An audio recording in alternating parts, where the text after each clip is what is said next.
बहुत बहुत स्वागत है। और आज हम लोग यहाँ पे शुरुआत करने जा रहे हैं सेल ऑफ गुड्स एक्ट 1930, जो अगेन एक काफी इंपॉर्टेंट एक्ट है। और अगर मैं एग्जाम के पर्सपेक्टिव व्यू से बात करूं तो ये आपके एग्जाम में 15 से 20 नंबर के लिए पूछा जाता है, ठीक है ना। छोटा एक्ट है इंडियन कॉन्ट्रैक्ट एक्ट के कंपैरिजन में, बट इंपॉर्टेंट है। एक और बात, ये एक्ट के अंदर इंडियन कॉन्ट्रैक्ट एक्ट का थोड़ा सा रेफरेंस आता है। तो इंडियन कॉन्ट्रैक्ट एक्ट की जो बेसिक बेसिक चीजें है ना, उसके बारे में आपको जानकारी रहनी चाहिए, तो फिर अपना ये जो एक्ट है काफी स्मूथली आगे रन होगा। ठीक है, चलिए सर आ जाओ। सबसे पहली बात अगर मैं कहूँ आपके साथ, तो देखिए बेटा, एक्ट का नाम क्या है। एक्ट का नाम है सेल ऑफ गुड्स एक्ट 1930। क्या नाम है, बोलो जल्दी से। एक्ट का नाम है सेल ऑफ गुड्स एक्ट 1930 से रिलेटेड सर हम लोग यहाँ पे बात करेंगे, ठीक है ना। अब देखिए क्या सर, अगर हम लोग यहाँ पे देखें तो क्या क्या इसके अंदर बातें होने वाली है। सारे लोग आ जाइए बेटा। क्या क्या पलक जो आप पूछ रहे हो ना, मैं वो आपको आखिरी में बता दूंगा, ठीक है ना। अभी आप सारे लोग बढ़िया से यहाँ पे ध्यान दीजिए। अभी आप पलक मेरे साथ रोज इस चैप्टर को कंप्लीट कर सकते हैं। आज का जो मेरा सेशन है ये थोड़ा आज वाला टाइमिंग पे, बाकी कल से जो मेरा क्लास होगा वो शाम में 6 बजे होने वाला है, ठीक है। 6 होगा मेरा क्लास, क्योंकि पीपी सर का क्लास 5:30 तक फिनिश हो जाता है। फिर उसके बाद 6 बजे मैं मेरा क्लास लूंगा, ठीक है। चलो सर आ जाओ, अभी ध्यान देंगे। अभी आ जाओ, फोकस करो मेरे साथ स्क्रीन के ऊपर। देखिए क्या सेल ऑफ गुड्स एक्ट की अगर मैं बात करूं, तो सबसे पहली बात तो आपको पता है एक्ट का मतलब क्या होता है। एक्ट का मतलब होता है सर लॉ जो एनफोर्स किया जाता है किसके द्वारा बेटा, कंट्री के द्वारा। बोलो ना, जो कंट्री की गवर्नमेंट है वो एक रूल्स एंड रेगुलेशंस बनाती है जो जनरल पब्लिक के ऊपर डाला जाता है, और जनरल पब्लिक को उसको फॉलो करना होता है। ये बात क्या आप लोगों को पता है क्या? अरे बोलो मुझे बेटा, क्या ये बात आपको पता है क्या? क्या जबरदस्त बात बताई सर आपने, कुछ नया बात बताया क्या मैंने आपको? नहीं सर, ये नई बात बिल्कुल भी नहीं है, इसके बारे में हमें पता है, ठीक है, ओके। अब सवाल बनता है सेल का मतलब क्या होता है। तो सेल का मतलब आप सभी लोगों को पता है, बेचना। और गुड्स का मतलब हम लोग आने वाले समय में पढ़ेंगे। तो बेसिकली आप ऐसा समझो कि गुड्स की खरीदी बिक्री के ऊपर जो एक्ट लगने वाला है, क्या कहा मैंने, बोलो। गुड्स की खरीदी बिक्री के ऊपर जो एक्ट लगने वाला है, उस एक्ट का नाम इन्होंने दे के रखा है कौन सा, सेल ऑफ गुड्स एक्ट 1930। पहले जो ये सेल ऑफ गुड्स एक्ट है, ये इंडियन कॉन्ट्रैक्ट एक्ट का पार्ट माना जाता था। पहले इंडियन पार्टनरशिप भी इंडियन कॉन्ट्रैक्ट एक्ट का पार्ट माना जाता था। But over the period of time बेटा, बच्चे बड़े हो गए और उनको जरूरत महसूस हो गई कि अब अपन ने क्या कर लेना चाहिए, एक सेपरेट घर ले लेना चाहिए, एक सेपरेट एक्ट बना लेना चाहिए। तो कुछ समय बाद इसके लिए स्पेशली एक अलग से क्या आ गया बेटा, एक्ट आ गया। क्या आ गया, बोलो जल्दी से, एक्ट आ गया। क्या आपको इतनी बात एकदम क्लियर है? Okay sir. अब देखिए क्या दोस्तों, सबसे पहले मैं आपको एकदम बेसिक से बताता हूं। आप सारे लोग जानते हो कि किसी भी एक्ट का सेक्शन नंबर 1, क्या कहा मैंने, बोलो। किसी भी एक्ट का सेक्शन नंबर 1 उसकी एप्लीकेबिलिटी को लेके और कमेंसमेंट को लेके बात करता है, बराबर ना।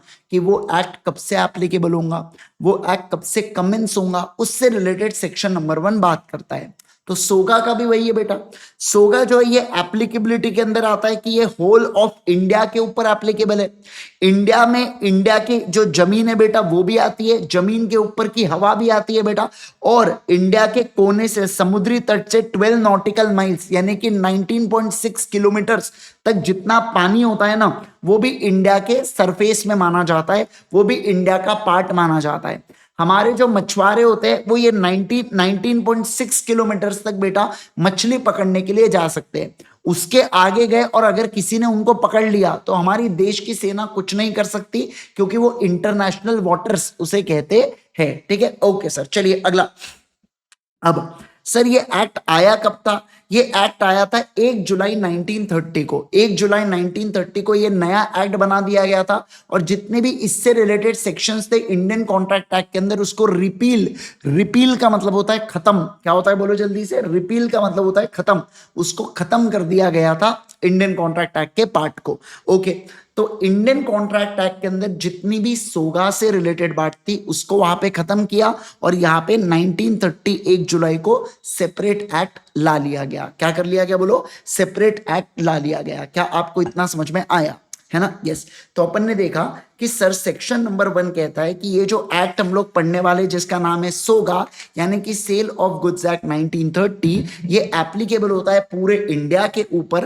पहले मैं बोलता था whole of India excluding the state of Jammu and Kashmir.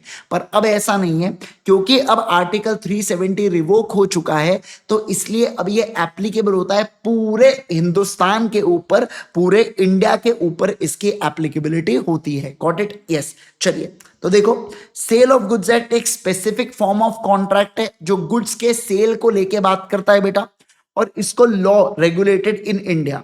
अब ये देखो, सेल का मतलब क्या होता है? कुछ नहीं, बार्गेन है बिटवीन बायर एंड सेलर। आप मार्क मत करना, फालतू बातें बता रहे हैं लोग। फिर sale of goods act allow करता है पार्टी को कि आप मॉडिफाई कर सकते हो जो लॉ के प्रोविजन है, उसके अंदर कुछ एक्सप्रेस कंडीशंस, कंडीशंस को बोला जाता है स्टिपुलेशंस। क्या बोला जाता है? बोलो। कंडीशन को बोला जाता है बेटा स्टिपुलेशन। तो कंडीशन का मतलब होता है स्टिपुलेशन। आप एग्जिस्टिंग कंडीशंस में चेंजेस करके आप क्या कर सकते हो सर? आप यहाँ पे चीजों को, मतलब आप अपने हिसाब से कॉन्ट्रैक्ट को बना सकते हो। मतलब ऐसा बोला गया है कि दो पार्टीज के पास फ्रीडम है, वो अपने तरीके से कॉन्ट्रैक्ट को बना सकते हैं। फिर से रिपीट करूं, क्या कहा मैंने?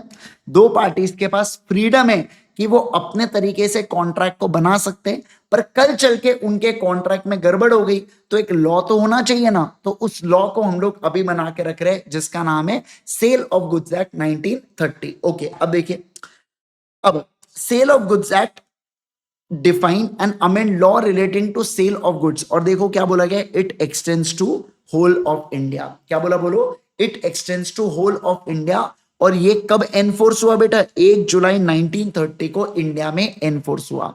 मतलब 1 जुलाई 1930 से ये अप्लाई होना चालू हुआ। किसके ऊपर बेटा? ये अप्लाई होना चालू हुआ अपने भारत देश के ऊपर। किसके ऊपर? बोलो। भारत देश के ऊपर। Got it? एकदम इजी इजी। यस। अब देखो, अब आप सभी लोग जानते हो कि किसी भी एक्ट का जो सेक्शन नंबर 1 होता है वो उस एक्ट के एप्लीकेबिलिटी के बारे में बात करता है। किसी भी एक्ट का जो सेक्शन नंबर 2 होता है वो डेफिनेशंस के बारे में बात करता है। सर, डेफिनेशन का मतलब क्या होता है? डेफिनेशन का मतलब होता है कुछ शब्दों का मतलब। क्या होता है डेफिनेशन का मतलब? बोलो। कुछ शब्दों का मतलब, शब्दों का मतलब जो जो पूरे एक्ट में इस्तेमाल किए जाने वाले हैं।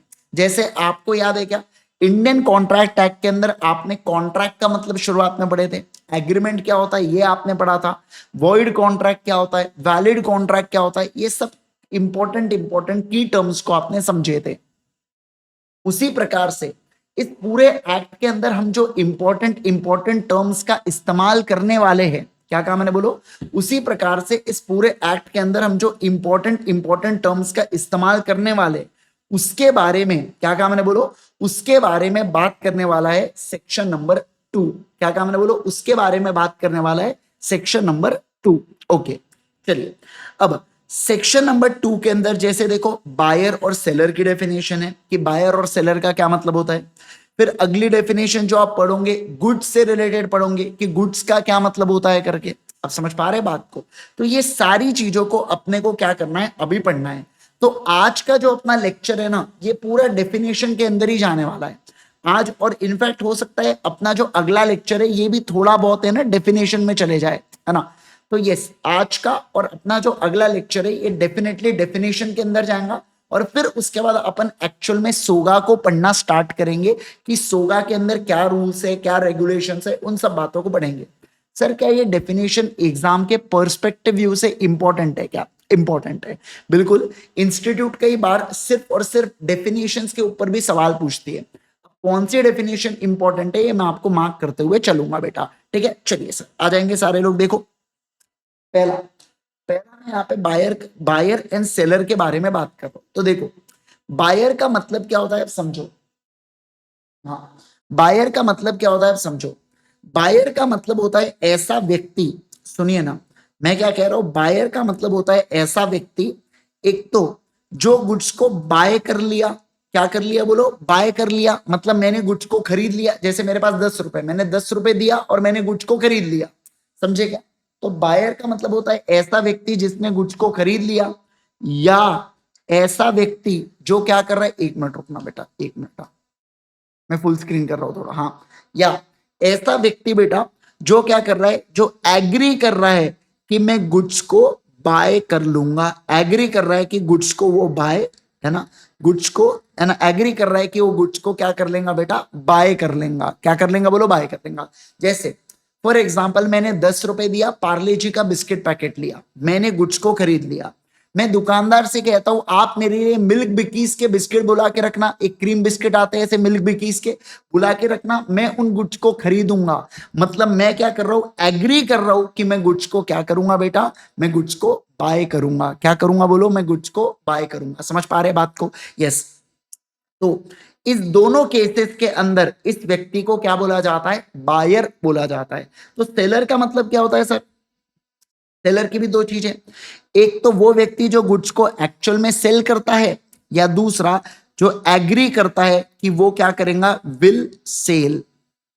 मतलब जो एग्री करता है कि हाँ मैं गुड्स को क्या करूंगा, मैं गुड्स को बेचूंगा। क्या करूंगा बोलो, मैं गुड्स को बेचूंगा। समझे आप बात को? यस। तो बड़ी इजी इजी डेफिनेशन है। तो बायर का मतलब होता है person who buys the goods, या एग्री कर रहा है आज की मैं कल चल के फ्यूचर में बाय करूंगा। सेलर का मतलब होता है ऐसा व्यक्ति जो गुड्स को बेच रहा है या एग्री कर रहा है कि मैं गुड्स को बाद में तुमको बेचूंगा। तो उसे क्या बोला जाता है बेटा, सभी लोग बताएंगे जल्दी से। सर उसे अपन लोग सेलर कहते हैं। क्या कहते हैं बोलो जल्दी से, सेलर कहते हैं। Got it everyone? क्या आपको इतनी बातें समझ में आ गई क्या? क्विकली क्विकली बोलेंगे तो एकदम इजी सी, एक बायर पढ़ा एक सेलर पढ़ा। ओके अगला, the two term buyer and seller are complementary and represent two parties to a contract of the sale of goods. Complementary का मतलब क्या, अगर मैं बायर हूं तो आप सेल, जैसे दो पार्टीज है कॉन्ट्रैक्ट में, अपन दो पार्टीज है, एक मैं हूं और एक आप है बेटा। अब इस सिचुएशन के अंदर आप सोच के देखो ना, अगर मैं बायर हूं तो पक्की बात है आप क्या होंगे, सेलर होंगे, क्योंकि कॉन्ट्रैक्ट में जो दो पार्टीज है दोनों शब्द कॉम्प्लीमेंट्री है। ठीक है, okay. Both terms are, however, used in a wider sense than in a common meaning. Not only the person who buys, but also who agrees to buy goods is a buyer. तो बोला जा रहा है normally हम लोग क्या सोचते हैं, बायर मतलब जो गुड्स को खरीद रहा है। ऐसे माइंड में थोड़ी आता है कि जो गुड्स को खरीदने वाला है उसको भी बायर बोलना, ऐसा जनरली ध्यान में नहीं आता। तो इनका कहना है कि बायर और सेलर की जो डेफिनेशन है ना वो थोड़ी सी ब्रॉड है, इसको काट दो, कोई काम का नहीं है। ठीक है, गॉट इट एवरीवन? क्या आपको दिक्कत बायर या सेलर में? किसी को भी कोई दिक्कत? किसी को भी कोई दिक्कत? आप रिकॉर्डेड देख रहे हो, आप भी बोलना चाहिए नो दिक्कत करके, ऐसा बोलो आप। ठीक है ना? हाँ, बाकी लाइव वालों किसी को कोई दिक्कत बेटा? क्विकली क्विकली क्विकली, चलिए आ जाओ अगला, नेक्स्ट।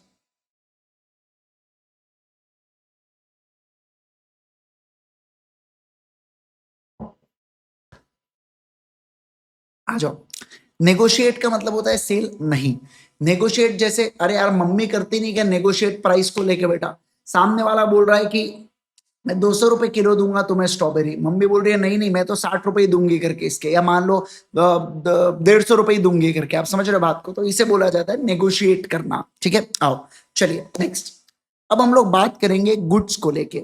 सर ये जो गुड्स की डेफिनेशन है ना, इसको डबल स्टार मार्क करके रख दो बेटा, है ना? बहुत इंपॉर्टेंट है, बहुत खतरनाक इंपॉर्टेंट है डेफिनेशन, है ना? मतलब एग्जाम में एकदम खतरनाक तरीके से पूछ सकते हैं आपको बेटा पेपर में। ठीक है, चलिए सर अब देखो क्या गुड्स का मतलब क्या होता है।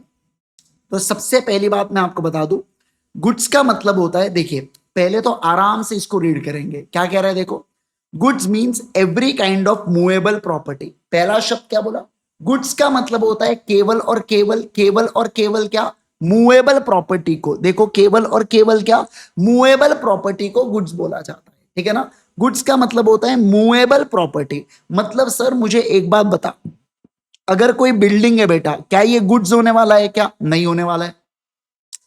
अगर कोई प्लांट एंड मशीनरी है जिसको आपने जमीन के ऊपर फिक्स कर दिया है बेटा, तो क्या वो गुड्स होने वाला है? क्या नहीं सर, नहीं होने वाला है, क्योंकि फिर वो मूवेबल नहीं बचाना। ध्यान रखना, गुड्स के लिए कभी भी क्या होना चाहिए, मूवेबल प्रॉपर्टी होना चाहिए। क्या होना चाहिए बोलो जल्दी से, मूवेबल प्रॉपर्टी होना चाहिए। ओके, अब देखो क्या, other than actionable claim and money.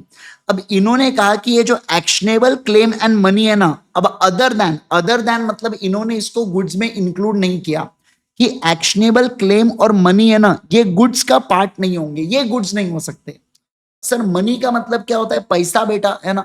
तो अब सोच के देखो, पैसा जो होता है ये तो आपको ट्रांजैक्शन को फुलफिल करने में मदद करता है। तो वो गुड्स हो सकता है क्या? पैसे के बदले आप बोल रहे मैं तुम्हें 10 रुपए बेचूंगा, ऐसा तो हो नहीं सकता ना। तो इसलिए बोला अरे बेटा आप तो ट्रांजैक्शन को फुलफिल करने के लिए पैसों का इस्तेमाल करते हो, इसलिए कभी भी आप करेंसी को, नोट्स को क्या नहीं बना सकते, मनी को नहीं बना सकते गुड्स। और दूसरा होता है एक्शनेबल क्लेम। एक्शनेबल क्लेम का मतलब क्या है? जैसे मान लो मैंने आपको उधारी दिया बेटा 1 लाख रुपए की, तो आप मेरे कौन हो गए? डेटर हो गए। बोलो ना जल्दी से, आप मेरे कौन हो गए? डेटर हो गए। तो इस सिचुएशन के अंदर मेरे पास आपको लेके एक्शनेबल क्लेम आ गया। एक्शनेबल क्लेम का मतलब होता है जिस पार्टी के ऊपर आप एक्शन से, या मान लो आप जैसे केस बेस करके उनके ऊपर से पैसा वसूल कर सकते हो, क्लेम कर सकते हो पैसों को, उसे एक्शनेबल क्लेम बोला जाता है। अब क्योंकि मैंने आपको उधारी पर माल बेचा था, और उधारी पर माल बेचा था और मैं आपसे पैसा वापस मांग रहा हूं एक्शन करके, एक तो केस करके या प्यार से आप मुझे पैसा दे दो, तो इसे एक्शनेबल क्लेम बोला जाता है। तो एक्शनेबल क्लेम भी कभी गुड्स नहीं बन सकता, क्योंकि आपने माल ऑलरेडी बेच चुका है सामने वाले को और उसका पैसा ही लेना बचा हुआ है, तो उन डेटर्स को कभी आप एक्शनेबल क्लेम नहीं बोल सकते। ठीक है, तो देखो क्या गुड्स का मतलब होता है। सर सिंपल सी बात देखो, मूवेबल प्रॉपर्टी जिसके अंदर एक्शनेबल क्लेम और मनी आता है क्या? नहीं। अदर देन का सिंपल सा मतलब होता है कि ये गुड्स में इंक्लूड मत करना। लेकिन फिर देखो क्या बोला, एंड इंक्लूड करना पड़ेगा आपको। किसको? स्टॉक एंड शेयर्स को इंक्लूड करना पड़ेगा। स्टॉक एंड शेयर्स का मतलब क्या होता है? आप सभी लोगों को पता है बेटा कि जो कंपनीज होती है ये शेयर मार्केट में क्या करती है? ये शेयर मार्केट में लिस्टिंग करती है ना। कंपनीज एक्ट में अपन ने पढ़ा था, शेयर्स का मतलब होता है share is a share in a share capital of company, ऐसा अपन ने पढ़ा था। तो आप सोच के देखिए, क्या मैं ये कह रहा हूं आपके साथ यहाँ पे, आप जस्ट इमेजिन करके देखिए आप। तो यहाँ पे जो शेयर्स है ना कंपनी के, उनको भी इन्होंने गुड्स बोला है। क्या बोला है? बोलो। उनको भी इन्होंने गुड्स बोला है कि जो शेयर्स होते हैं कंपनी के, हमारे पास डीमैट फॉर्म में शेयर्स होते हैं, तो वो शेयर्स भी is a part of goods. आप ऐसा समझेंगे कि वो गुड्स है। और स्टॉक का मतलब क्या होता है? बंडल ऑफ शेयर्स को स्टॉक बोला जाता है। जैसे 10 शेयर को मिला के एक स्टॉक बनाया मैंने, तो उसे बोला जाता है स्टॉक। क्या बोला जाता है? बोलो जल्दी से, स्टॉक बोला जाता है। तो बंडल ऑफ शेयर्स को स्टॉक कहते हैं। स्टॉक हो या इंडिविजुअल शेयर्स हो, ये गुड्स माने जाते हैं। क्या माने जाते हैं? बोलो, गुड्स माने जाते हैं। तो एक पर्सन से क्या दूसरे पर्सन को आप ट्रांसफर कर सकते हो, सेल कर सकते हो? हाँ सर कर सकते हो। अगला फिर देखो, फिर ग्रोइंग क्रॉप्स, ग्रास या थिंग्स अटैच टू या forming part of land which are agreed to be severed before sale और under the contract of sale. देखो अगला जो पॉइंट है ना, ये 21 इसमें पूरा है। सर कोई भी क्रॉप्स आप ग्रो कर रहे हो बेटा जमीन के ऊपर, या कोई भी ग्रास जो जमीन के ऊपर चिपकी हुई है, जो भी पार्ट ऑफ लैंड है, पर आपने एग्री कर रखा है कि बेचने से पहले, कॉन्ट्रैक्ट ऑफ सेल होने से पहले हम इसको सीवियर कर देंगे। सीवियर का मतलब होता है अलग कर देंगे, तो उसे गुड्स मानेंगे। जैसे देखो, अगर मैं कहूँ आप लोगों के, जैसे देखिए मान लो ये गार्डन है बेटा, ठीक है।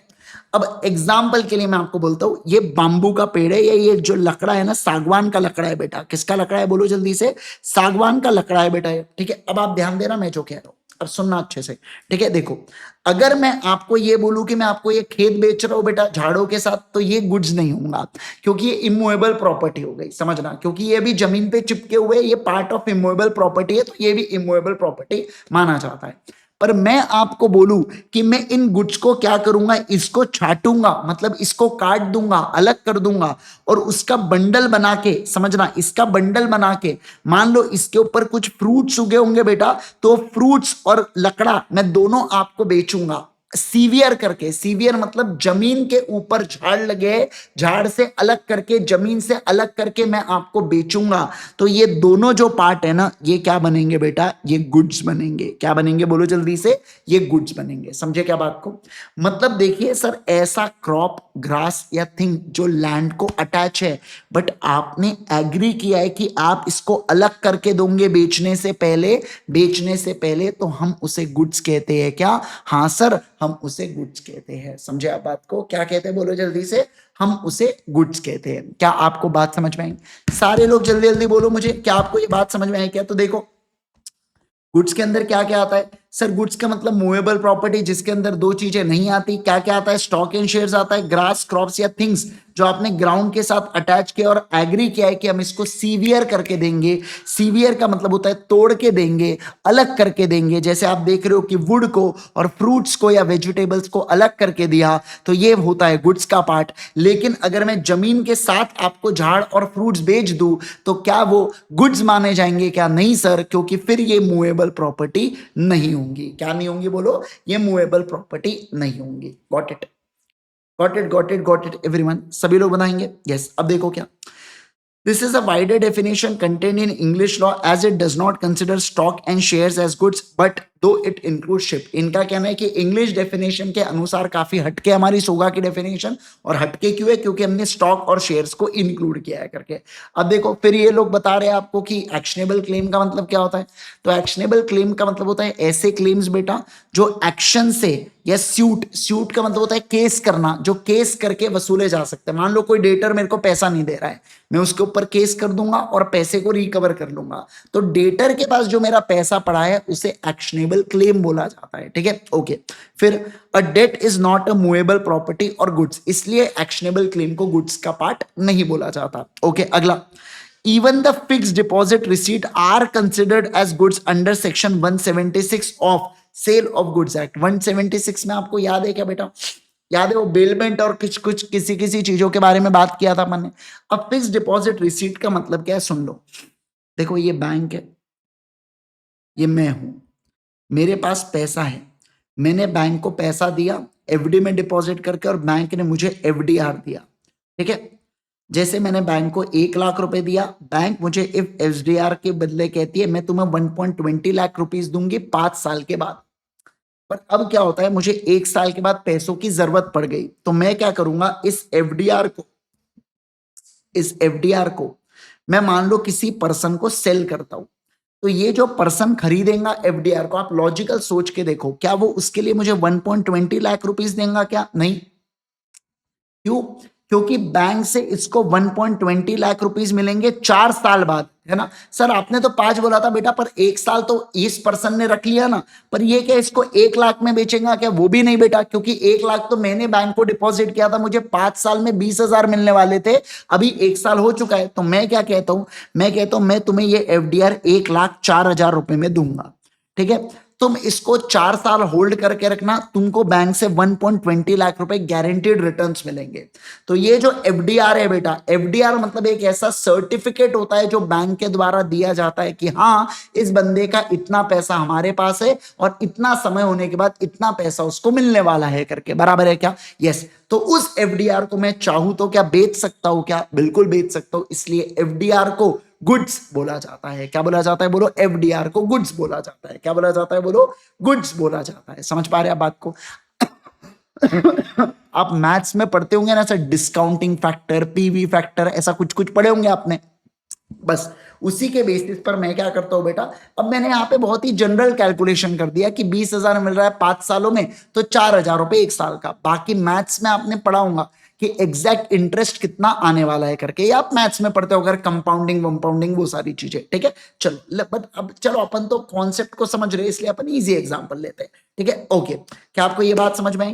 बोलो बोलो बोलो। तो देखो ये छापो बेटा फटाफट, जल्दी से ये छापो एक बार डेफिनेशन को। गुड्स वाली डेफिनेशन को अगले पेज पे छापेंगे और मुझे बताइए कि आपको सारी बातें समझ में आ गई है क्या? फटाफट, बिल्कुल समय नहीं है बेटा, समय बहुत ज्यादा कम है, जल्दी जल्दी।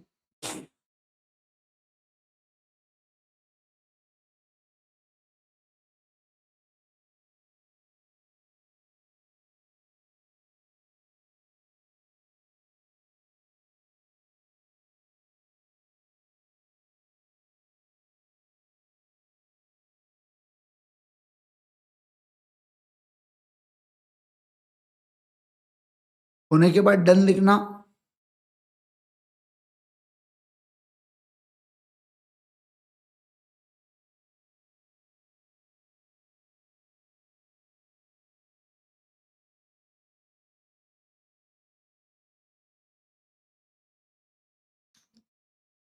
जल्दी जल्दी, चलो आगे बढ़ेंगे। नेक्स्ट वाले पॉइंट के ऊपर देखिए क्या, अगला पॉइंट अब अपन पढ़ने वाले टाइप्स ऑफ गुड्स को लेके, मतलब गुड्स का कुछ क्लासिफिकेशन कर रखा है इन्होंने। अब वो गुड्स का क्या क्या क्लासिफिकेशन कर रखा है चलिए देखते हैं। सबसे पहला देखो कि जो गुड्स है ना, ये एग्जिस्टिंग गुड्स, फ्यूचर गुड्स और कॉन्टिंजेंट गुड्स, ऐसे तीन पार्ट में क्लासिफाइड है। फिर एग्जिस्टिंग गुड्स को और तीन पार्ट में इन्होंने तोड़ा, और वो तीन पार्ट में कौन सा तोड़ा देखो यहाँ पे, वो तीन पार्ट है बेटा स्पेसिफिक गुड्स का, एसर्टेन गुड्स का और अनएसर्टेन गुड्स का। ठीक है, यस। तो देखिए क्या बेसिकली क्या क्या बोला समझो। बेसिकली ये बोला बेटा कि गुड्स है वो तीन पार्ट के होते हैं, एग्जिस्टिंग गुड्स, फ्यूचर गुड्स और कंटेंजेंट गुड्स। एग्जिस्टिंग गुड्स में और तीन पार्ट, स्पेसिफिक, एसर्टेन और अनएसर्टेन। आइए चलो अभी एक एक चीजों को अपन लोग पढ़ना स्टार्ट करेंगे, ठीक है ना।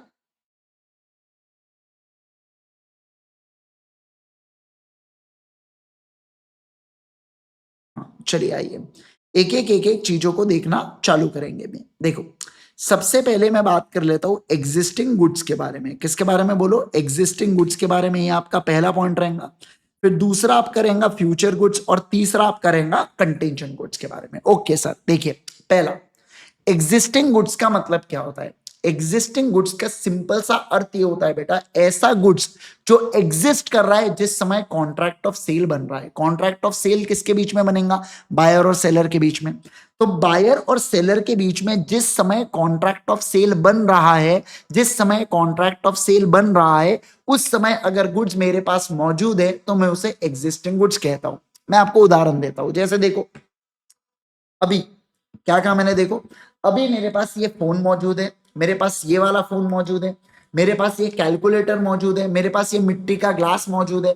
तो मैं इसे क्या कहता हूं, मैं इसे एग्जिस्टिंग गुड्स कहता हूं। क्या कहता हूं बोलो, मैं इसे एग्जिस्टिंग, क्योंकि मैं अगर सेलर हूं और आप बायर है, तो सेलर के पास जो गुड्स अभी मौजूद है, जो गुड्स अभी प्रेजेंट है, मैं उसे एग्जिस्टिंग गुड्स कहूंगा। सर ये चूहे को भी एग्जिस्टिंग गुड्स बोलेंगे, ये बॉटल को भी एग्जिस्टिंग गुड्स बोलेंगे। इनफैक्ट वो सारे गुड्स जो एक सेलर के पास, जो एक सेलर के पास अभी मौजूद है उन्हें बोला जाता है एग्जिस्टिंग गुड्स। क्या बोला जाता है बोलो, उन्हें बोला जाता है existing goods. Got it everyone, yes. तो देखिए एग्जिस्टिंग गुड्स का मतलब क्या होता है सर, एग्जिस्टिंग गुड्स का मतलब होता है ऐसे गुड्स जो एग्जिस्टेंस में है। एग्जिस्टेंस मतलब मौजूद है, लिख के रखो यहाँ पे, मौजूद,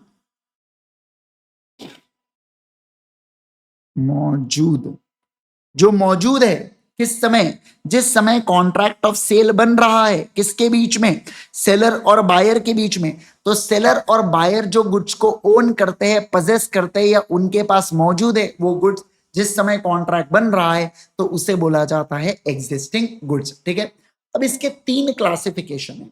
अब वो तीन क्लासिफिकेशन कौन से, आओ वो देखेंगे।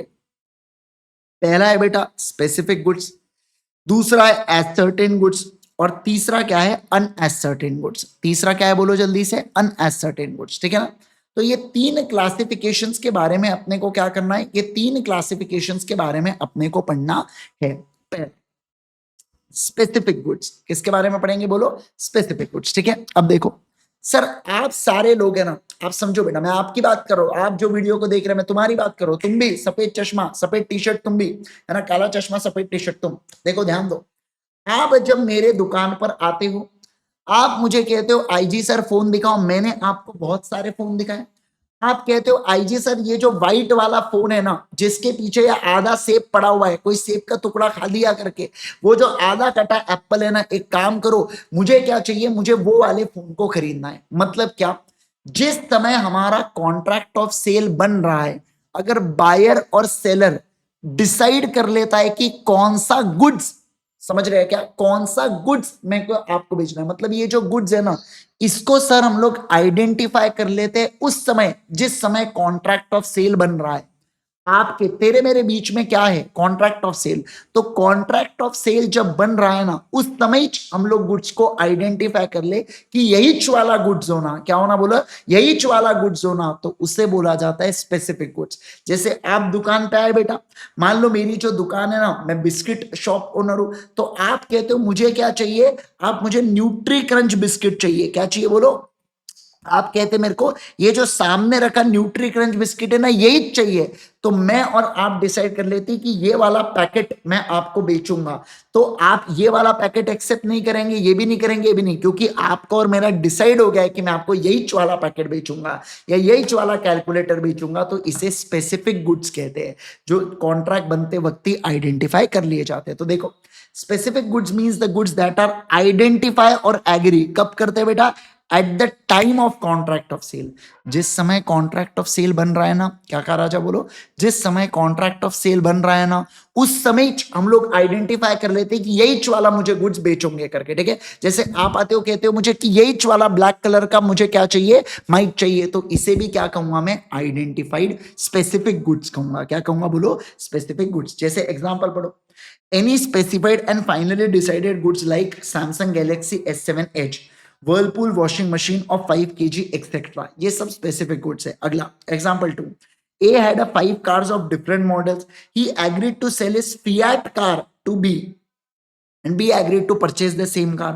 In this case sale is for the specific goods as car को आपने क्या कर दिया बेटा, आइडेंटिफाई कर दिया है जिस समय आप कॉन्ट्रैक्ट ऑफ सेल बना रहे हो। तो जिस समय आप कॉन्ट्रैक्ट ऑफ सेल बना रहे हो उस समय अगर आप आइडेंटिफाई करके रख देते हो कार वार को, तो उसे अपन लोग क्या कहते हैं, स्पेसिफिक गुड्स कहते हैं। क्या कहते हैं बोलो, स्पेसिफिक गुड्स कहते हैं, ठीक है। अगला अगला बात करेंगे एज सर्टेन गुड्स के बारे में। किसके बारे में बात करेंगे बोलो, एज सर्टेन गुड्स के बारे में, ठीक है। अब ध्यान दो, अभी एक एग्जिस्टिंग गुड्स का एक पोर्शन खत्म हुआ जिसका नाम दिया स्पेसिफिक गुड्स, अब दूसरा पढ़ा रहा हूं मैं एज सर्टेन गुड्स के बारे में।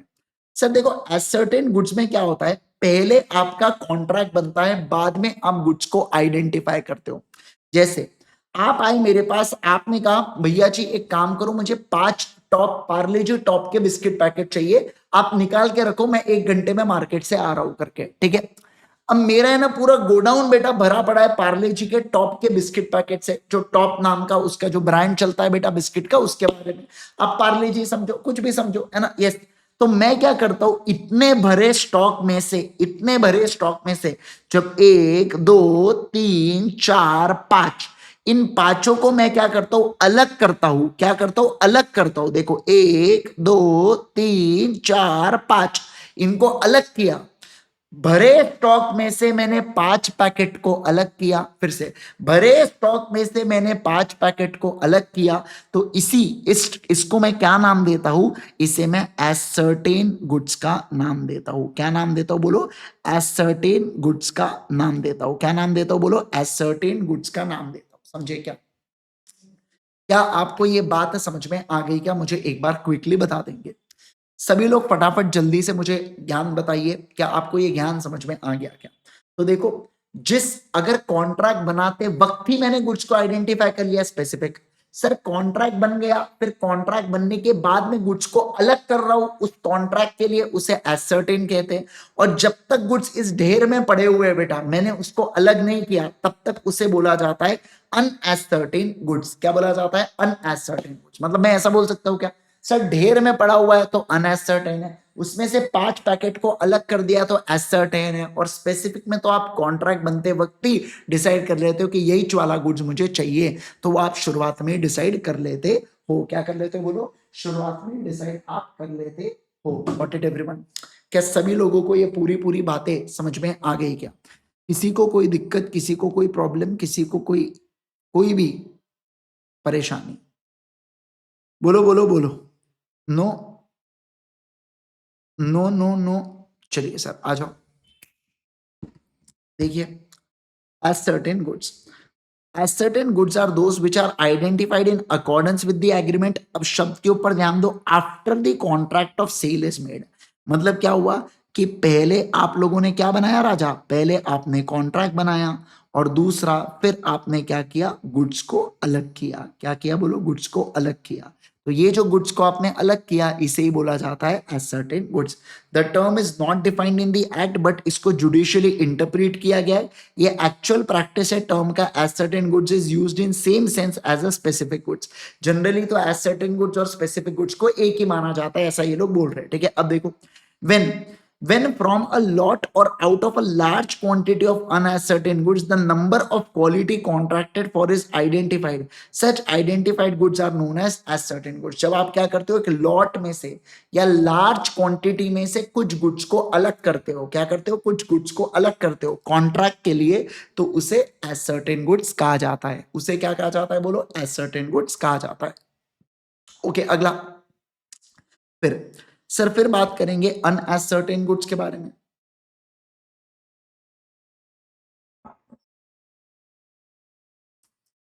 देखो यहाँ पे अनएसर्टेन गुड्स का मतलब क्या होता है, unascertained goods are the goods which are not specifically identified, जिसको आपने आइडेंटिफाई ही नहीं किया, मतलब वो ढेर में ही पड़ा हुआ है बेटा, है ना।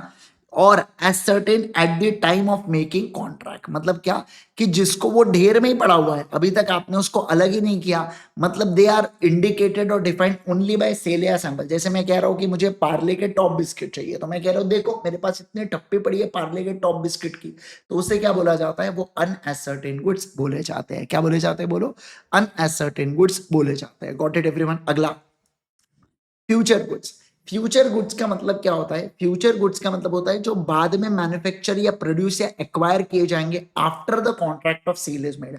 मतलब इसका ये मतलब हुआ कि सेलर के पास जब सेलर कॉन्ट्रैक्ट बना रहा है ना बेटा, कॉन्ट्रैक्ट ऑफ सेल, जिसे एग्रीमेंट टू सेल अभी अपन लोग बोलेंगे, तो कौन जब सेलर एग्रीमेंट टू सेल आप लोग बना रहे हो, पर तब आपके पास गुड्स नहीं है, पर एग्रीमेंट बनाने के बाद अब आप गुड्स को क्या करोगे, एक्वायर करोगे। मतलब गुड्स अभी मेरे पास है ही नहीं, मैं ऑर्डर देने के बाद वो गुड्स क्या आने वाला है, बन के रेडी होके, या सामने वाला खरीदने वाला है। मैं आपको एक एग्जांपल देता हूं, समझो आप। जैसे फॉर एग्जांपल मान लीजिए आपको क्या चाहिए, 6 GB रैम चाहिए बेटा, है ना, और आपको 10 TB रोम चाहिए। क्या चाहिए, 10 TB रोम चाहिए, मतलब इंटरनल मेमोरी चाहिए। अब ये तो ऐसा बन के तो आते नहीं बेटा लैपटॉप के, बस लाए और आपको बेचा। ये आपके ख्वाहिश पर, ये आपके डिजायर पर ये लैपटॉप को हम लोग बनाएंगे, या ये CPU को हम लोग बनाएंगे। तो आपने स्पेसिफिकेशन दिया CW को, CW मतलब कंप्यूटर वाला, और अब वो क्या करेगा, अब उसने बोला कि देखो 1 लाख रुपए इसके लगेंगे, आपने बोला डील डन, 1 लाख रुपए मैं दूंगा, तुम CPU बना। तो आपका अभी कॉन्ट्रैक्ट हो गया कि ये कंप्यूटर वाला ये क्या करेगा, CPU बनाएगा, और CPU रेडी होने के बाद ये CPU सेल होगा किसको, आपको, और आप उसको क्या देंगे, 1 लाख रुपए देंगे। मतलब अभी आप लोगों ने डिसाइड कर लिया कि भाई तू बना ले फिर मैं खरीद लूंगा। तो अभी जो डिसाइड हुआ इसे एग्रीमेंट टू सेल कहते, और बाद में बन जाने के बाद जब गुड्स एक्चुअल में बन जाएगा तभी तो बेच पाओगे ना, जो है ही नहीं उसको बेचोगे कैसे, तो तब वो क्या बनेगा बेटा, तब वो सेल बनेगा। क्या बनेगा, बोलो, तब वो सेल बनेगा। क्या बनेगा, बोलो, तब वो सेल बनेगा। अभी वो होगा agreement to sale. Agreement to sale का मतलब क्या होता है, एग्रीमेंट टू सेल कि मैं वादा करता हूं कि मैं गुड्स कल चल के खरीदूंगा, वो एग्रीमेंट टू सेल। और सेल मतलब जहां पे सामने वाले गुड्स के अंदर की प्रॉपर्टी मेरे पास आ जाएंगी, प्रॉपर्टी मतलब ओनरशिप मेरे पास आ जाएंगी, तो उसे बोला जाता है सेल। क्या बोला जाता है, बोलो, सेल बोला जाता है। ठीक है, तो देखो फ्यूचर गुड्स को आप मैन्युफैक्चर, प्रोड्यूस या एक्वायर करते हो कब, after making contract of sale. पहले कॉन्ट्रैक्ट ऑफ सेल बनता है, फिर मैं उसको खरीदूंगा या एक्वायर करूंगा या बनाऊंगा, बाद में बनाऊंगा, पहले केवल और केवल क्या करूंगा, कॉन्ट्रैक्ट करूंगा। इसका मतलब है कि फ्यूचर गुड्स हमेशा एग्रीमेंट टू सेल होता है, या एक्चुअल सेल हो ही नहीं सकता, क्योंकि आप प्रॉपर्टी या ओनरशिप उस चीज की ट्रांसफर ही नहीं कर सकते जो खुद आपके पास नहीं है। समझ रहे आप बात को, अरे भैया ये कैलकुलेटर की ओनरशिप मेरे पास होनी चाहिए तभी मैं आपको बेच सकता हूं ना, ये कैलकुलेटर है मोनीश सर का, क्या मैं आपको बेच सकता हूं क्या, नहीं सर मैं आपको नहीं बेच सकता। Got it everyone, yes sir. अगला देखिए क्या, कंटिंजेंट गुड्स के बारे में बात करेंगे। किसके बारे में बात करेंगे, बोलो, कंटिंजेंट गुड्स के बारे में। सर कंटिंजेंट गुड्स का मतलब क्या होता है, इसका मतलब होता है कि जो एक्विजिशन है बेटा, एक्विजिशन मतलब सेलर के पास ये जो गुड्स आएंगे ना, ये डिपेंड करता है कोई अनसर्टन इवेंट के ऊपर, जिसे कंटिंजेंट गुड्स बोला जाता है। क्या, जैसे देखो मैं ऐसा कह रहा हूं कि मैं तुम्हें बॉटल बेचूंगा, मैं तुम्हें बॉटल बेचूंगा अगर चाइना से मेरी शिप आती है तो। क्या कहा मैंने, बोलो, चाइना से अगर मेरी शिप आती है तो मैं तुम्हें बॉटल बेचूंगा। अब याद है आपको unit number 6 Indian contract act में बहुत एग्जांपल लिए अपन ने इसके। तो अब आप सोच के देखो बेटा, ये जो है ये क्या हुआ, ये कंटिंजेंट गुड्स हुआ। बराबर ना, क्योंकि ये गुड्स मेरे पास कब आएंगे, जब शिप आएंगी।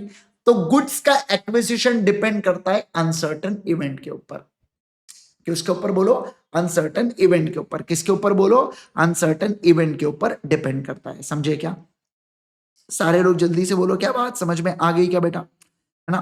क्विकली क्विकली बोलेंगे, सारे लोग बोलेंगे कि आपको बात समझ में आ गई क्या, एकदम इजी पीसी। Yes sir. देखिए, the acquisition of which by the seller depends upon an uncertain contingency या अनसर्टन इवेंट, जिसे बोला जाता है uncertain contingent goods. Contingent goods also, ये भी एग्रीमेंट टू सेल होता है बेटा, क्योंकि आप वो बेच ही नहीं सकते जो आपके खुद के पास प्रॉपर्टी नहीं है। तो चाहे फ्यूचर गुड्स हो आपके या कंटिंजेंट गुड्स हो, ये दोनों केस के अंदर प्रॉपर्टी आप तभी दे पाओगे जब आपके पास गुड्स आएंगे। तो अगर आपके पास अभी गुड्स नहीं है तो सीधी सी बात है, ये क्या माने जाएंगे सर, ये एग्रीमेंट टू सेल माने जाते हैं। अच्छा, मुझे एक बात आप बताइए, मैं आपको बोल रहा हूं, क्या कहा मैंने, मान लो फॉर एग्जाम्पल के लिए एग्जाम्पल लेते हैं कि दीपक हो आप, ठीक है। मैं दीपक को क्या बोल रहा हूं, मैं दीपक को बोल रहा हूं, मैं तुम्हें 1 टन क्या करूंगा, मैं तुम्हें 1 टन ऑरेंजेस बेचूंगा, संतरे बेचूंगा, अगर मेरे बगीचे में इस साल ऑरेंज उगे तो, है ना? मुझे बताइए, ये जो चल रहा है बेटा, ये कैसे गुड्स को लेके बात चल रही है? कोई मुझे बता सकता है ये कैसे गुड्स को लेके बात चल रही है, कौन से गुड्स को लेके बात चल रही है? एनीवन, एनीवन, एनीवन, एनीवन, ये कैसे गुड्स को लेके बात चल रही है?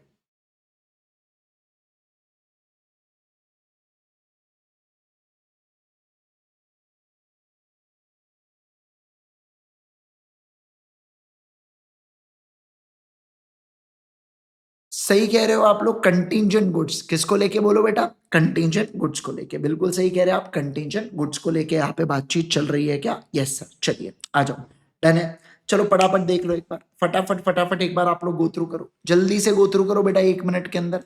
फिर अपन लोग कंटिन्यू करेंगे, आगे बढ़ेंगे, जल्दी जल्दी फटाफट फटाफट।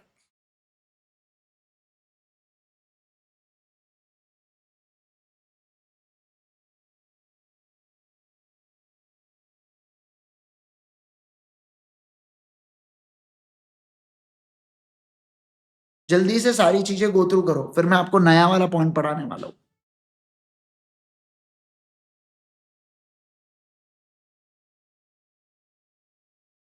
मजेदार पॉइंट है फिर अगले। पूरे पढ़ो, पढ़ने के बाद डन लिखो बेटा। आप भी, जो रिकॉर्डेड देख रहा है वो भी इसको पढ़ेंगे, सभी के सभी लोग पढ़ेंगे।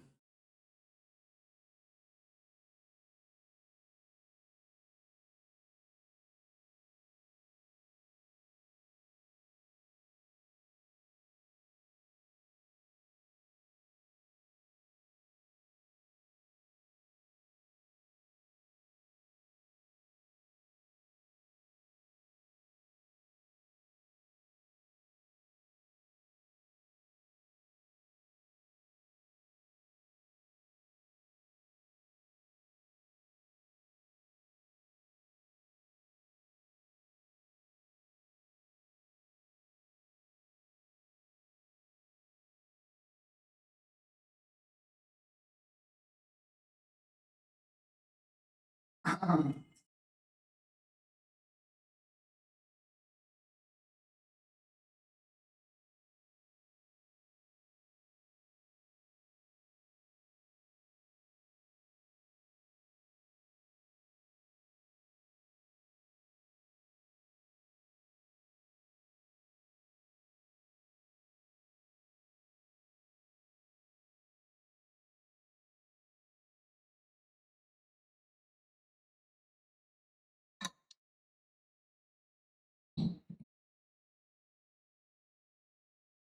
चलो, हाँ चलिए आइए दोस्तों। अब अब हम लोग पढ़ने वाले किसके बारे में, अब हम लोग बात करने वाले डिलीवरी को लेके पढ़ेंगे। वेरी इंपॉर्टेंट टॉपिक, बहुत ज्यादा इंपॉर्टेंट, एग्जाम के पर्सपेक्टिव व्यू से भी बहुत ज्यादा इंपॉर्टेंट है, ठीक है ना? चलिए, मतलब गुड्स वाला टॉपिक उतना इंपॉर्टेंट नहीं है, पर ये एग्जाम के पर्सपेक्टिव व्यू से खतरनाक इंपॉर्टेंट है और आपको एग्जाम में पूछने के बहुत ज्यादा चांसेस है, ठीक है ना? चलिए सर, सारे के सारे लोग ध्यान दीजिएगा, इसको डबल स्टार मार्क करके रखना है यहाँ पे, ठीक है ना? चलिए सर, अब देखिए क्या दोस्तों, मैं अगर कहूं आपके साथ क्या सर, डिलीवरी का मतलब क्या होता है? डिलीवरी का मतलब क्या होता है?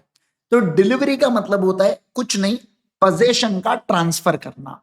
जैसे देखो, हम लोग मान लो जोमेटो पर ऑर्डर करते हैं, या हम लोग मिंत्रा से कपड़े बुलाते हैं, या अमेजोन से या फ्लिपकार्ट से कोई चीज बुलाते हैं, तो समझिए वो सामने वाला जब भी वो आपके लोकेलिटी में आ जाता है तो आउट फॉर डिलीवरी का मैसेज आता है, बराबर ना। मतलब मान लो जैसे आपने किताब बुलाया बेटा, तो अल्टीमेट सीए से अगर आपको किताब आ रही है तो वो आखिरी में आपको आउट ऑफ डिलीवरी का मैसेज भेजता है। उसका मतलब क्या होता है?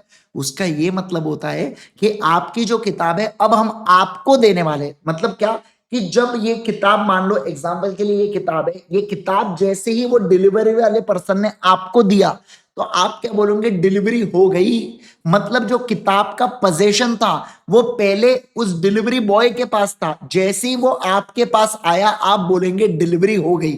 तो बेसिकली हुआ क्या? ट्रांसफर ऑफ पोजेशन हुआ from one person to another. Possession का सिंपल सा अर्थ है कि गुड्स आखिर है किसके पास। जैसे फॉर एग्जांपल, ये फोन अभी मेरे पास है तो पोजेशन मेरे पास है। अगर ये मैं फोन आपको बेच दूं और ये फोन मैं अगर आपको ऐसा दे दूं और आपने हाथ में इसको रिसीव कर लिया, तो इसे क्या बोलेंगे कि पोजेशन किसके पास आ गया बेटा? पोजेशन आ गया सामने वाले पर्सन के पास। किसके पास बोलो? पोजेशन आ गया सामने वाले पर्सन के पास। Got it everyone? यस। तो देखिए क्या सर, डिलीवरी का सिंपल सा अर्थ है वॉलेंटरी ट्रांसफर ऑफ पोजेशन। जब एक पर्सन से दूसरे पर्सन को पोजेशन ट्रांसफर हो जाता है गुड्स का, तो उसे कहा जाता है डिलीवरी। अब डिलीवरी में अलग अलग टाइप्स हो सकते हैं, जैसे एक्चुअल डिलीवरी हो सकता है, जैसे सिंबॉलिक डिलीवरी हो सकता है, या जैसे कंस्ट्रक्टिव डिलीवरी हो सकता है। ठीक है ना? अब देखो, एक्चुअल डिलीवरी का मतलब क्या है? एक्चुअल डिलीवरी का मतलब होता है कि आप मेरे दुकान पर आए बेटा, आपने मुझे 10 रुपए दिया, मैंने आपको बिस्किट का पैकेट दे दिया। आप बिस्किट का पैकेट खरीदना चाहते थे, मैंने आपको हाथ में ही दे दिया। तो इसका मतलब होता है कि गुड्स को मैंने फिजिकली डिलीवर किया बायर को। क्या किया? देखो, ये जो गुड्स है बेटा, इसको मैंने हाथों हाथ सामने वाले पर्सन को पकड़ा दिया, तो इसे एक्चुअल डिलीवरी बोला जाता है। जैसे मिंत्रा से सामान आता है तब भी हाथों हाथ आप जब कलेक्ट करते हो बेटा उस पार्सल को, तो उसे एक्चुअल डिलीवरी कहा जाता है। क्या कहा जाता है बोलो? सर, उसे एक्चुअल डिलीवरी कहा जाता है। ठीक है, ओके। अगला, सिंबॉलिक डिलीवरी।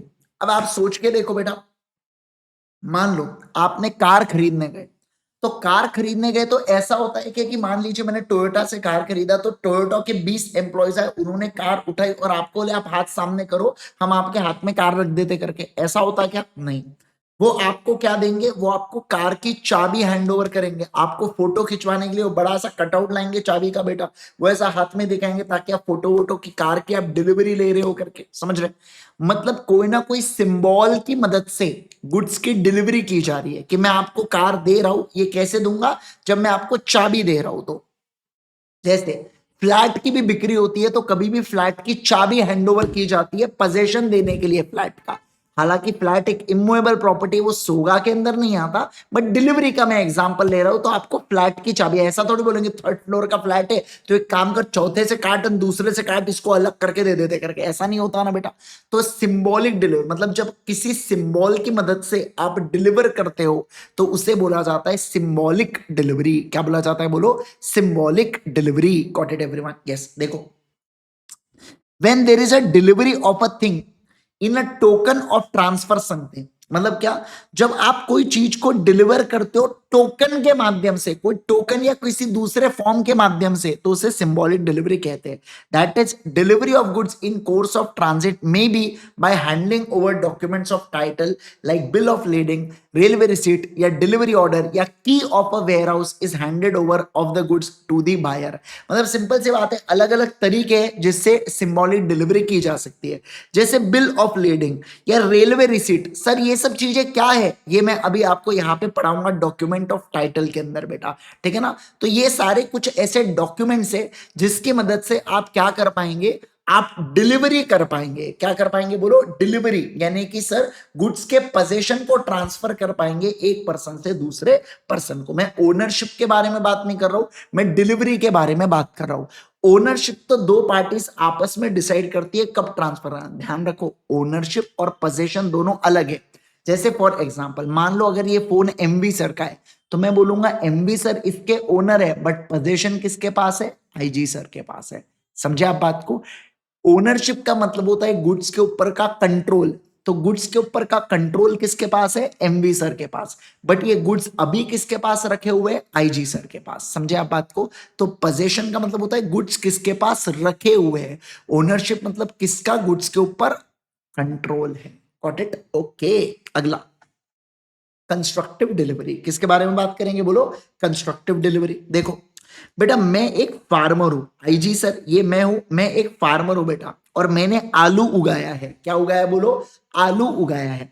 मैंने उन आलूओं को कहां पे रखा बेटा? बोलिए ना। मैंने उन आलूओं को वेयर हाउस में रखा, और वेयर हाउस के बाद मेरा आदमी तैनात कर दिया जिसका नाम क्या है? नट्टू नाम है। जिसका क्या नाम है? बोलो जल्दी से। नट्टू जिसका नाम है। ठीक है, फिर से रिपीट कर दू। मैं एक फार्मर हूं, मैंने आलू उगाया, वेयर हाउस में रख दिया, और नट्टू उसकी देखभाल कर रहा है बेटा। ठीक है, ओके। अब देखो ये पीपी सर है बेटा। पीपी सर आते हैं और पीपी सर कहते हैं आईजी सर मुझे आलू खरीदना है। मैंने कहा ठीक है खरीदो, उसमें क्या है, खरीदो ना, मुझे कोई प्रॉब्लम थोड़ी है, खरीदो आलू। तो पीपी सर कहते हैं ऐसा नहीं है, मुझे खरीदना है आपके जितने भी आपके पास आलू है। मैंने कहा मेरे पास 100 किलो आलू है। उन्होंने कहा ठीक है 100 किलो मुझे दे दो। उन्होंने मुझे पैसे दे दिया। मैंने कहा ठीक है आलू आपके हुए। अब समझना पीपी सर क्या करते हैं, नट्टू को फोन करते और बोलते हैं पहले तू आईजी सर के बिहाफ में आलू होल्ड करता था ना, अब तू मेरे बिहाफ में आलू को होल्ड करके रख, तेरे पास रख। समझ रहा? देखो मैंने पीपी सर को एक्चुअल में हाथों हाथ ऐसे एक एक करके आलू नहीं दिया। आलू जिस वेयर हाउस में और उसकी जो रखवाली करता था वो बंदा क्या कहता है, ओके पीपी सर अब मैं आपके बिहाफ में आलू की रखवाली करूंगा। पहले मैं आईजी सर के बिहाफ में करता था, अब आपके। तो गुड्स जहां पर थे वो अभी भी वहीं पर है। समझना, गुड्स जहां पर थे वो अभी भी वहीं पर है, बस वो किसके हैं वो अब बदल चुके हैं। मतलब सर ये इसे बोला जाता है डिलीवरी बाय एक्नॉलेजमेंट। क्या बोला जाता है? बोलो डिलीवरी बाय एक्नॉलेजमेंट। जहां पे एक्चुअल फिजिकल पोजीशन ट्रांसफर नहीं होता गुड्स का, हाँ वो उसी के पास होते हैं जिसके पास पहले था, बट उसका ओनर बदल जाता है। क्या हो जाता है? बोलो उसका ओनर बदल जाता है। तो उसे कहते हैं अपन क्या? बोलिए जल्दी से। Constructive delivery. देखो when it is effected without any change in the custody या actual possession, मतलब कस्टडी या एक्चुअल पोजीशन पहले भी नट्टू के पास थे अभी भी नट्टू के पास है of a thing, as in case of delivery by attornment या एक्नॉलेजमेंट। पर नट्टू पहले बोली कि मैं आईजी सर के जगह अब मैं पीपी सर के बिहाफ में होल्ड करके रखूंगा इसे, तो इसे क्या बोला जाता है सर? बोलो ना जल्दी से सर। इसे कहा जाता है कंस्ट्रक्टिव डिलीवरी। क्या बोला जाता है? बोलो constructive delivery. Got it everyone? सभी लोग जल्दी से बताएं मुझे, क्या आपको ये बात समझ में आ रही है? क्या फटाफट फटाफट जल्दी जल्दी बताओ मुझे, क्या आपको ये बात समझ में आ रही है? क्या जो मैंने आपको बताया? ठीक है, अब देखो goods are said to be in a deliverable state when they are in such a condition that buyer would under the contract be bound to take delivery of them. मतलब क्या? जैसे फॉर एग्जांपल मुझे अगर बेटा ये phone आपको बेचना है, पर ये फोन की स्क्रीन अलग है, अभी बैटरी अलग है इसके, तो क्या ये डिलीवरेबल स्टेट में है? क्या नहीं। डिलीवरेबल स्टेट का मतलब होता है गुड्स की ऐसी पोजीशन होना, ऐसी पोजीशन होना कि सामने वाला व्यक्ति तुरंत गुड्स की डिलीवरी ले पाए, उसे बोला जाता है goods in a deliverable state. क्या बोला जाता है? बोलो goods in a deliverable state उसे कहा जाता है। समझे क्या बात को?